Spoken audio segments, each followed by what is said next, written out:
अक्सर लोग कैंसर का नाम सुन के डर जाते हैं। कैंसर शब्द सुनने से ये आता है कि शायद किसी व्यक्ति को अगर कैंसर हो जाए तो वह व्यक्ति तुरंत डेथ कर जाएगा। लेकिन हम विस्तार से जानेंगे कैंसर के बारे में, कैंसर क्या होता है, कैसे उससे हम बच सकते हैं। तो देख लेते हैं कैंसर क्या होता है कि विश्व में मृत्यु का दूसरा सबसे बड़ा कारण होता है। यह तब हमारे शरीर में उत्पन्न होती है जब शरीर के अंदर जो सेल्स होती है वो अनियंत्रित रूप से विभाजित होने लगता है और एक ट्यूमर का निर्माण करता है। ये ट्यूमर हमारे आसपास के बॉडी सेल्स में जो टिश्यू पाए जाते हैं उसमें ये फैल जाते हैं और हमें गंभीर रूप से नुकसान पहुंचाते हैं और अंत में अगर सही टाइम पे इसका अगर इलाज न किया जाए तो व्यक्ति की मृत्यु भी हो सकती है। तो कैंसर से जुड़ी कुछ ऐसे बातें जो जानना जरूरी है। कैंसर होने वाले ट्यूमर जो होते हैं वो 2 तरह के होते हैं। पहला होता है विनाइल और दूसरा मैलिग्नेंट। जो मैलिग्नेंट होता है वो सबसे ज़्यादा खतरनाक होता है।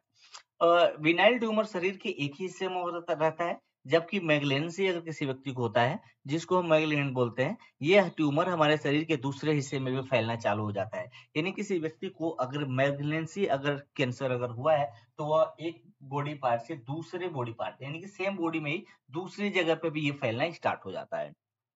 कैंसर के शुरुआती लक्षणों को पहचान कर इसे खतरनाक स्थिति तक बचने से बचा सकते हैं। जैसे कि कैंसर के लक्षण में आप देखोगे कि आपके वजन में कमी आ सकती है, बुखार हो सकता है, हड्डियों में दर्द हो सकती है, उसके बाद से आपको भूख कम लगेगा, खांसी होगा, आपके मुंह से खून आ सकता है।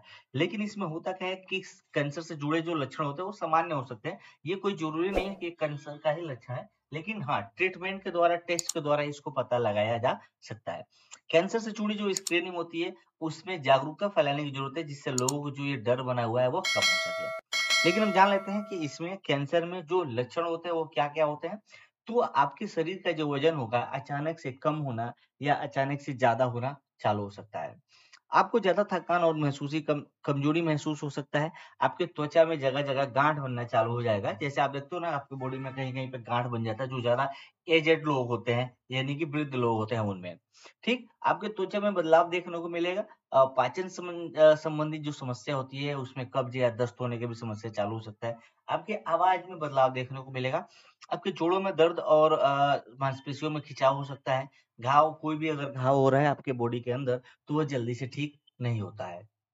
आपको कम भूख लगता है, यानी कि भूख लगने की भी समस्या इसमें होती है और साथ ही साथ जो आपके लिम्फ नोड हैं गले में, वहाँ पे आप देखोगे सूजन हो सकता है। तो कैंसर होने के कारण क्या है और क्या-क्या कारण है जिसकी वजह से कैंसर होता है और हम खुद को बचा सकते हैं? तो पहला होता है कि अगर आप तंबाकू का सेवन ज़्यादा करते हैं या सिगरेट ज़्यादा पीते हैं, तो ये क्या होता है, इससे उत्पन्न होने वाले जो पदार्थ होते हैं वो आपके फेफड़ों को, आपके मुँह के कैंसर को बढ़ावा दे सकते हैं। साथ ही साथ देखो, अगर आप ज़्यादा मात्रा में अगर आप अल्कोहल ले रहे हो, तो वो आपके लीवर को नुकसान करता है और आपको लीवर कैंसर होने की समस्याएँ उत्पन्न हो सकती है।